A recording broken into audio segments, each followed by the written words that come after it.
Avant de plonger dans cette histoire incroyable, pensez à vous abonner à la chaîne et à activer la cloche. Ici, chaque récit a quelque chose à dire, et vous ne voudrez pas en manquer un seul. Ce jour-là, les rues de Manhattan étaient battues par une pluie glaciale et tenace, le genre de pluie qui s'infiltre sous les vêtements, qui colle aux os, et qui ne cesse jamais vraiment de tomber. Le ciel, bas et lourd, semblait peser sur les gratte-ciel.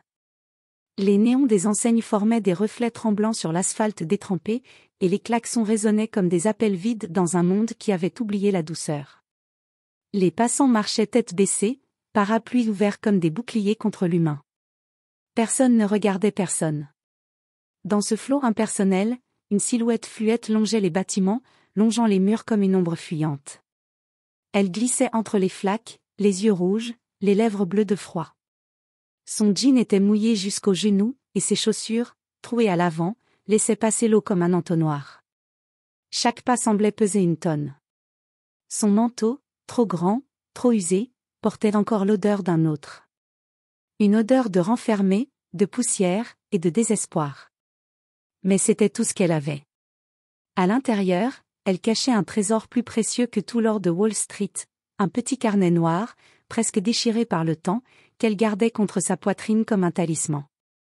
Lea Thompson, 17 ans, dormait dans les stations de métro, les arrière-cours, quand elle en trouvait, dans des centres d'accueil saturés.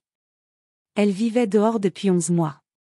11 mois depuis que sa mère avait rendu son dernier souffle dans un hôpital qu'elle n'avait même pas les moyens de payer. 11 mois depuis que les services sociaux étaient venus prendre sa petite sœur, Emily, à peine âgée de 9 ans, en promettant une meilleure vie, un toit, une sécurité. Depuis ce jour, Léa n'avait plus de nouvelles.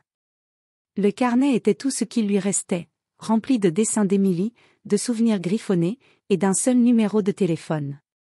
Celui de l'assistante sociale qui s'était occupée d'elle. Elle ne savait même pas si le numéro était encore actif. Elle n'avait plus de téléphone depuis longtemps. Chaque cabine publique coûtait de l'argent qu'elle n'avait pas. Chaque jour, elle passait devant un monde qui communiquait en un clic, alors qu'elle criait en silence. Ce matin-là, elle n'avait pas mangé depuis 2 jours. Elle avait tenté de dessiner sur un morceau de carton pour mendier quelques pièces, mais les regards avaient glissé sur elle comme la pluie sur le bitume. Personne ne voulait voir. Personne ne voulait savoir. Léa avait l'estomac vide, les mains tremblantes et le cœur au bord du gouffre.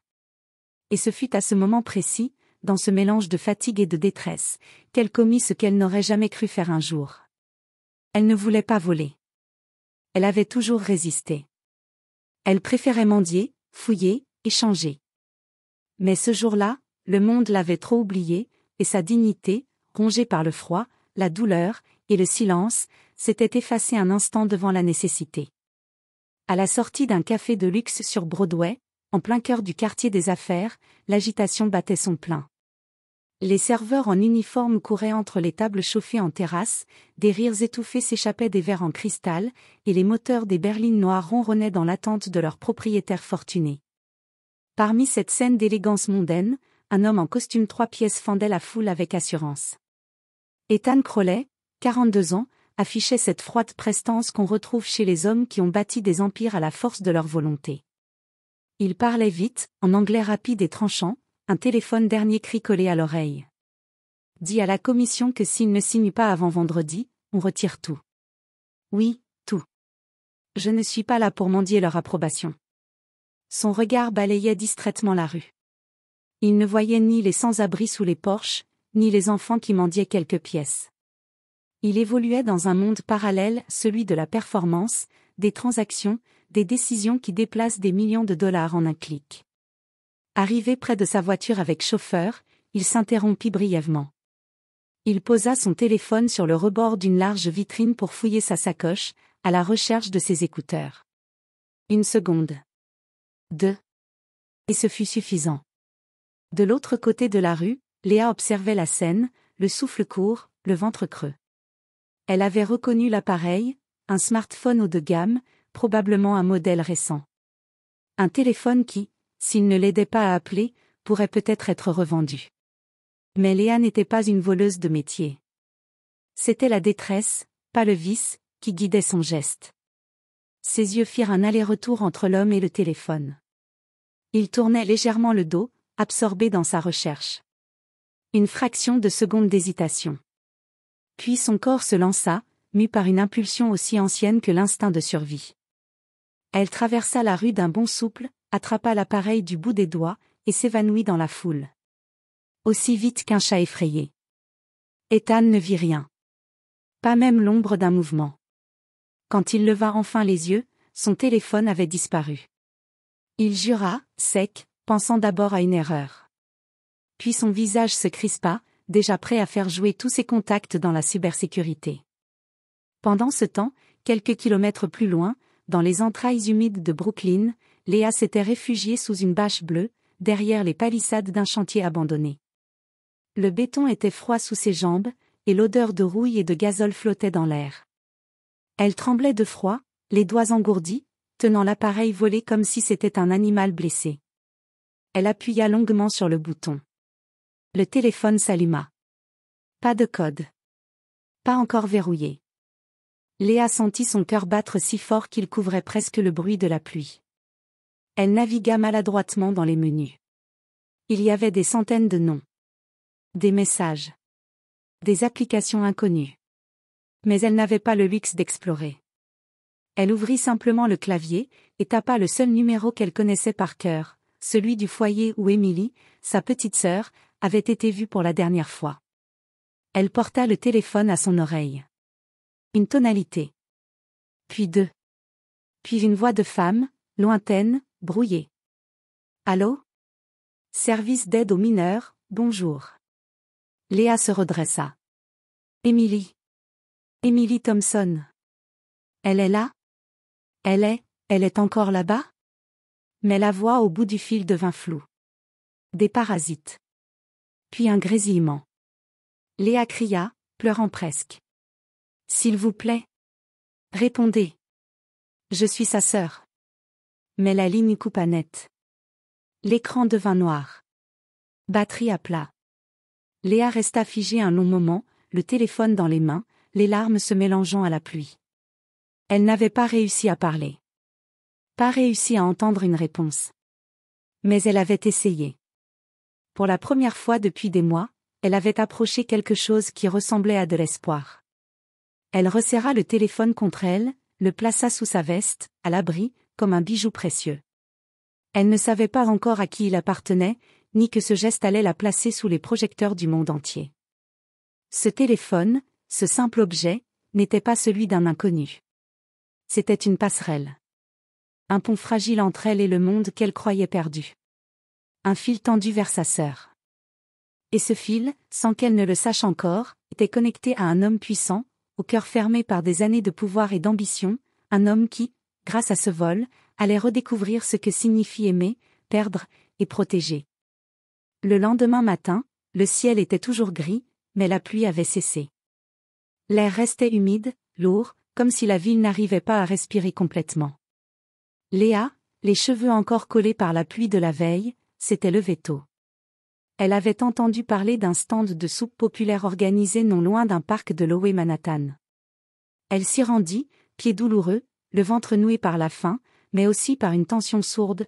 Le téléphone volé était toujours caché dans son manteau, et chaque sirène lui donnait l'impression que la police allait surgir. La file d'attente était longue. Des visages creusés, des regards perdus, des jeunes, des vieux, tous unis par la même précarité. Une odeur de soupe chaude flottait dans l'air, mêlée au relent d'humidité, de vêtements mouillés et de fatigue. Léa attendait silencieusement, ses doigts crispés sur les manches de sa veste. Lorsqu'elle arriva enfin en tête de la file, une bénévole d'une cinquantaine d'années, au sourire doux et fatigué, lui tendit un gobelet rempli de café brûlant. « Tiens, ma chérie. Tu en avais besoin, hein » murmura-t-elle. Léa hocha la tête, incapable de parler tout de suite. Elle tenait le café à deux mains comme un trésor brûlant, presque avec vénération. Ce simple geste de bonté réveilla quelque chose en elle, une chaleur qui n'était pas physique, mais plus profonde. Elle sentait presque les larmes monter. C'est alors qu'elle entendit une voix derrière elle. « Est-ce que ça vous dérangerait de dire quelques mots à la caméra ?» Elle se retourna. Un journaliste local tenait un micro. À ses côtés, un caméraman filmait la distribution, dans le cadre d'un reportage sur les jeunes sans-abri à New York, prévu pour une diffusion régionale. Au début, Léa secoua la tête, mal à l'aise. Elle n'aimait pas être vue. Être invisible, jusque-là, l'avait protégée. Mais quelque chose en elle dit oui. Peut-être parce que c'était sa seule chance d'être entendue. La caméra se rapprocha doucement. Le micro s'approcha de son visage, encadré par ses cheveux humides et collés. Elle regarda un instant la lentille, comme si elle y voyait un miroir de son propre abîme. Puis, d'une voix tremblante mais claire, elle murmura. « Je m'appelle Léa Thompson. Je ne suis pas une voleuse. Je voulais juste appeler ma sœur. Elle s'appelle Emily. Elle a été placée dans un foyer il y a plusieurs mois. Je veux qu'elle sache que je ne l'ai jamais oubliée. Si quelqu'un la voit, dites-lui que je l'aime. Qu'elle me manque. Je voulais juste l'entendre. » Elle sortit brièvement le téléphone de sa poche. Elle ne le brandit pas fièrement. Elle le tenait avec précaution, presque comme un objet sacré, sans en révéler l'écran ni la marque. Un symbole silencieux, que la caméra enregistra brièvement. La vidéo, d'abord publiée sur une chaîne locale, fut partagée sur les réseaux sociaux quelques heures plus tard par une association de défense des enfants des rues. Puis elle fut republiée, amplifiée, diffusée. Une jeune fille, au regard intense, sincère, poignante, parlant d'amour, de perte, de famille. Les images firent le tour de l'État de New York, puis des États-Unis. Ce soir-là, dans un bureau au sommet d'une tour de verre, éclairé par les lumières de Midtown, Ethan Crowley travaillait tard, comme toujours. Devant lui, plusieurs écrans. Courbes de marché. Tableau de productivité. Projection. Une tasse de café refroidie depuis 2 heures. Il consultait ses mails quand une notification vidéo s'ouvrit sur un écran secondaire. Une alerte envoyée par son service de veille média. Il faillit l'ignorer. Puis il jeta un œil. Et ce qu'il vit le pétrifia. L'image d'une adolescente, sale, maigre, trempée, tenant son téléphone. Son téléphone personnel, qu'il avait perdu la veille. Mais ce n'est pas cela qui le saisit au ventre. C'étaient les yeux de Léa. Quelque chose, dans ce regard, dans cette voix, dans ces mots, transperça le blindage émotionnel qu'il portait depuis des années. Un fragment du passé qu'il avait enfoui ressurgit, un souvenir ancien, un écho d'un autre enfant qu'il avait autrefois vu disparaître. Une douleur enfouie sous la réussite, les contrats, les chiffres. Il se leva lentement, sans même réaliser qu'il avait fait tomber sa tasse vide. Il appela immédiatement son assistante. « Amanda, retrouve cette fille. Peu importe le coût. Mobilise qui tu veux. Mais retrouve-la. Ce soir. » Puis, avec une précision méthodique, il contacta l'équipe de journalistes, obtint le numéro de la rédactrice en chef, et activa un réseau discret de soutien qu'il finançait en coulisses depuis des années, une fondation d'aide aux mineurs en situation de rue. Ce jour-là, ce réseau devint un levier. Le lendemain matin, grâce à cette mobilisation exceptionnelle, les services sociaux localisèrent une adolescente récemment accueillie dans un petit foyer pour mineurs à Brooklyn, non loin de l'endroit où la vidéo avait été tournée. Elle portait le prénom de Léa. Le personnel confirma que son comportement était calme, mais distant. Qu'elle parlait peu. Qu'elle dormait avec un vieux carnet sous l'oreiller. Lorsqu'Ethan reçut la confirmation par téléphone, il resta silencieux pendant quelques secondes. Puis il ferma doucement les yeux. Il ne savait pas encore ce qu'il ferait, ni ce qu'il ressentait, mais il savait une chose avec certitude. Cette fille était entrée dans sa vie pour une raison. Et il allait découvrir laquelle. Quand Léa vit l'homme entrer dans la salle commune du foyer de Brooklyn, elle crut d'abord rêver. Il se tenait là, debout sous le néon blafard, vêtu d'un long manteau de laine sombre, le regard calme mais intense. C'était lui. L'homme du téléphone. Son cœur bondit dans sa poitrine. Elle sentit la panique l'envahir. Elle voulut fuir, disparaître, se fondre dans les murs. Mais il leva simplement une main, doucement, sans menace, comme pour apaiser un oiseau blessé. « Je ne suis pas venu pour te punir. » Sa voix était grave, posée, étrangement bienveillante. Léa ne comprenait pas.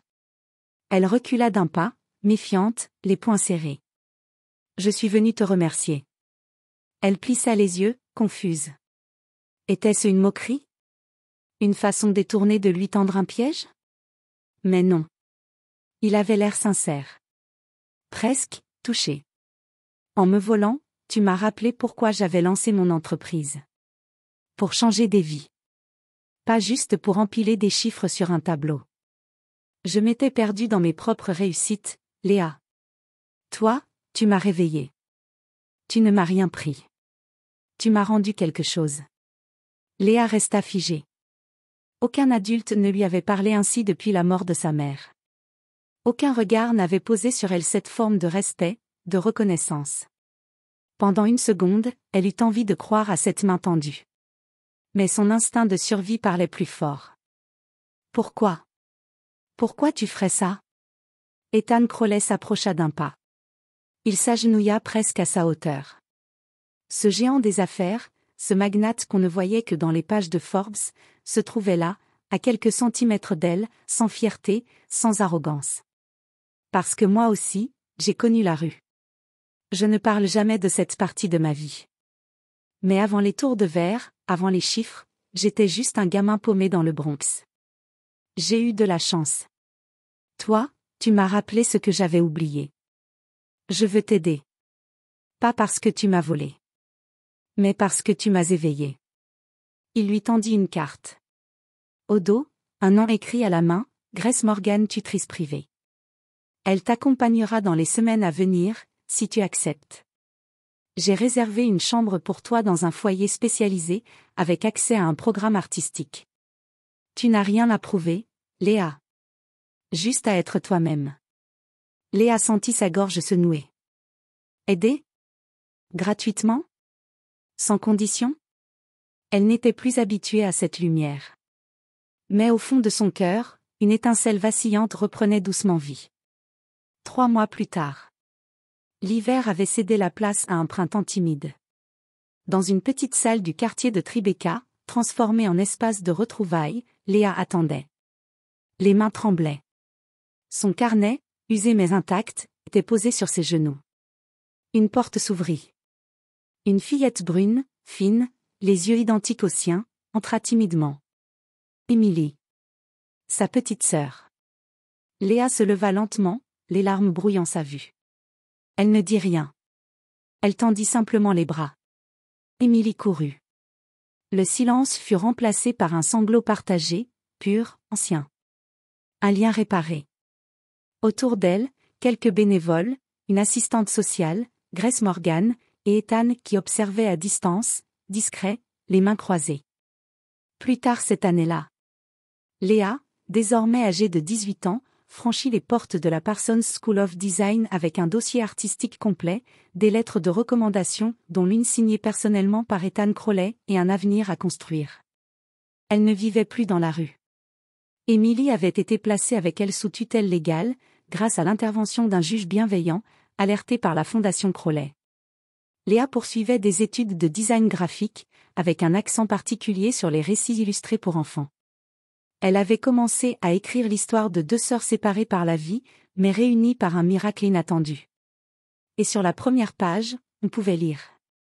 À ceux qu'on croit invisibles, votre lumière peut réveiller le monde.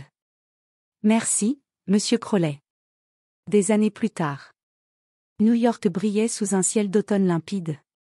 Dans le hall majestueux du musée d'art contemporain de Manhattan, une foule élégante se pressait pour une occasion bien particulière, le vernissage de la toute première exposition personnelle de Lea Thompson, jeune artiste prodige, ancienne enfant de la rue devenue étoile montante du design narratif. La galerie s'était parée d'un silence sacré. Les œuvres de Léa, puissantes, lumineuses, parfois déchirantes, racontaient des histoires. Pas seulement les siennes, mais celles de tous les enfants oubliés, des sœurs perdues, des jeunes qui avaient grandi dans l'ombre et qui avaient fini par émettre leur propre lumière. Chaque dessin, chaque installation vibrait d'une vérité viscérale. Au fond de la salle, légèrement en retrait, Ethan Crowley observait.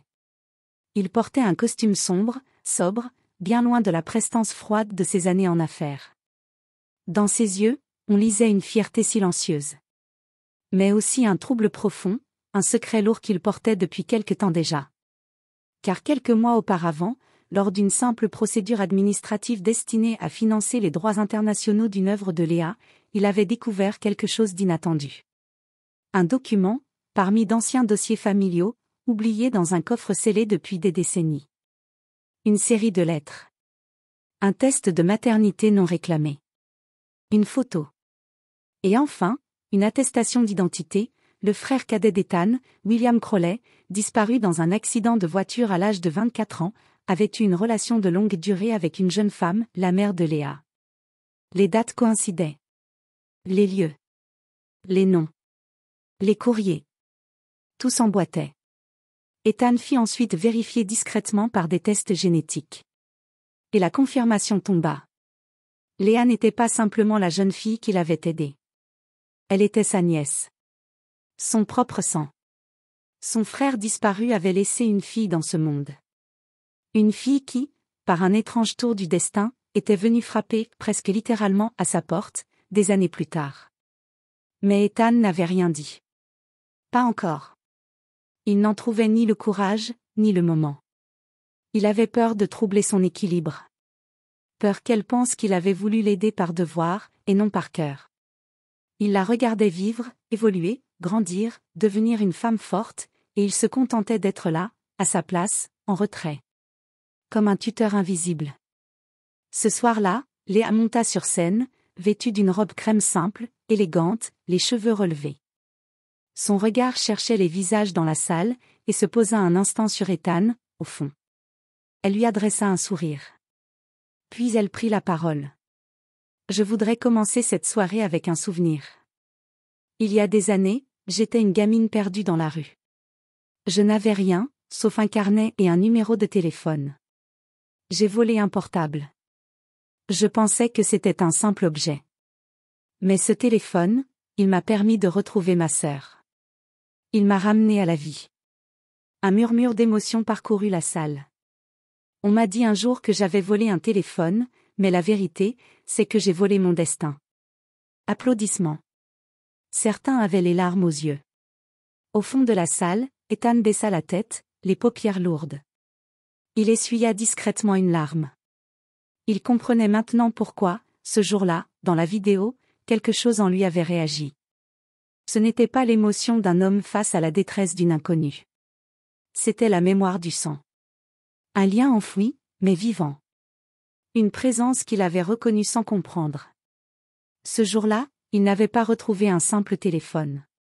Il avait retrouvé sa famille.